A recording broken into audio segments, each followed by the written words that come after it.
గుంటూరు నగరపాలక సంస్థ కార్యాలయం వద్ద నల్లచెరువు ప్రజలు మంగళవారం ఆందోళనకి దిగారు. వీధి కుక్కలు విపరీతంగా పెరిగి తమ పిల్లలపై దాడులు చేస్తున్నాయని ఆవేదన వ్యక్తం చేస్తూ ఈ కార్యక్రమాన్ని చేపట్టారు. మంగళవారం ఉదయం కూడా ఓ చిన్నారిపై కుక్కలు దాడి చేశాయని, జీఎంసీ అధికారుల నిర్లక్ష్యం ఫలితంగానే వీధి కుక్కలు విజృంభిస్తున్నాయని చెప్పారు. సమస్యను పరిష్కరించాలని, జీఎంసీకి వస్తే సెక్యూరిటీ సిబ్బంది తాళాలు వేయడం సమంజసం కాదని ఆగ్రహం వ్యక్తం చేశారు.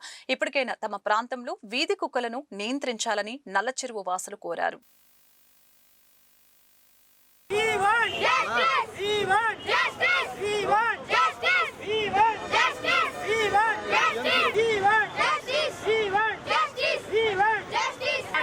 కాపాడండి కుక్కల దాడి నుంచి,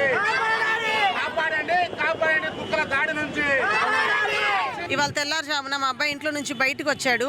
బయటకు వస్తే ఒకేసారి 4 కుక్కలు కలిసి మా అబ్బాయి మీద అటాక్ చేయడం జరిగింది. చాలా సివియర్గా అటాక్ చేసినవి.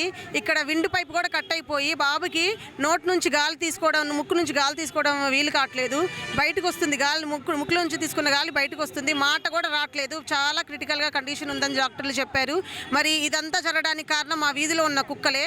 మా వీధిలో ఇది మొదటిసారి కాదు, ఈ 10 రోజుల్లో చూసుకుంటేనే ఇది 4వ కేసు. ఒక అబ్బాయికి పేగులు బయటకు వచ్చేసి ఒక అబ్బాయి అయితే అసలు చచ్చిపోవడం కూడా జరిగింది మా నల్లచెరువు ఏరియా నుంచి. మరి ఇది 4వ కేసు. అయినా కానీ మళ్ళీ గవర్నమెంట్ వాళ్ళు ఏమీ స్పందించట్లేదు. ఈ మున్సిపల్ వర్కర్స్ ఏమీ చేయట్లేదు.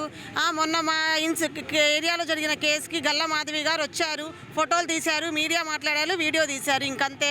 ఆ కుక్కల పట్ల ఎటువంటి యాక్షన్ తీసుకోలేదు. ఏదో ఒక యాక్షన్ జరిగితే ఇలా జరిగేది కాదుగా. మొన్నటి కేసుతోనే అయిపోయిందిగా. పదే ఈ కేసులు రిపీట్ అవ్వవు కదా. ఎందుకు తీసుకోవట్లేదో? ఇలా ఎంతమంది పిల్లల్ని బలి చేయాలని ఈ కుక్కల్ని ఈ విధంగా పెంచి ఊర్ల మీద వదులుతున్నారు, వీధుల్లో వదులుతున్నారో మాకు అర్థం కావట్లేదు. ఎంతమంది పిల్లల ప్రాణాలు కావాలో. వాళ్ళ పిల్లలే బయటికి రారు. వాళ్ళ ఏమో లగ్జరీస్ లైఫ్ వాళ్ళది, వాళ్ళు బంగ్లాలో ఉంటారు. అందుకని వాళ్ళు కుక్కల్ని చంపొద్దని వీధుల్లో వదిలేస్తే మాలాంటి కష్టపడి బతికే వాళ్ళ పిల్లలు బయటికి, ఇంట్లో నుంచి బయటికి రావడానికి పెద్దలు కూడా బయటికి రాబోతున్నారు. పెద్దల మీద కూడా ఒకేసారి 10 కుక్కలు 15 కుక్కలు పడేసి అటాక్ చేస్తున్నాయి. మా అబ్బాయి పరిస్థితి చాలా క్రిటికల్గా ఉంది. దీనికి అంతర్కాలం వీధిలో ఉన్న కుక్కలే. ఈ వీధి కుక్కల్ని తొలగించాలని, తీసుకెళ్లాలని, చంపేయాలని వీలైతే మేము కోరుకుంటున్నాం. కుక్కల్ని చంపి మా పిల్లల్ని బతికించండి. మా వీధుల్లో పదే ఇవే జరుగుతున్నాయి. ఒక అబ్బాయి చనిపోయాడు, మా వీధిలో ఉన్న అబ్బాయి కూడా చనిపోయాడు. మా అబ్బాయికి ఇది 4వ కేసు. 10 రోజుల్లో 4వ కేసు అనమాట ఇలా కుక్కలు కరచూడడం.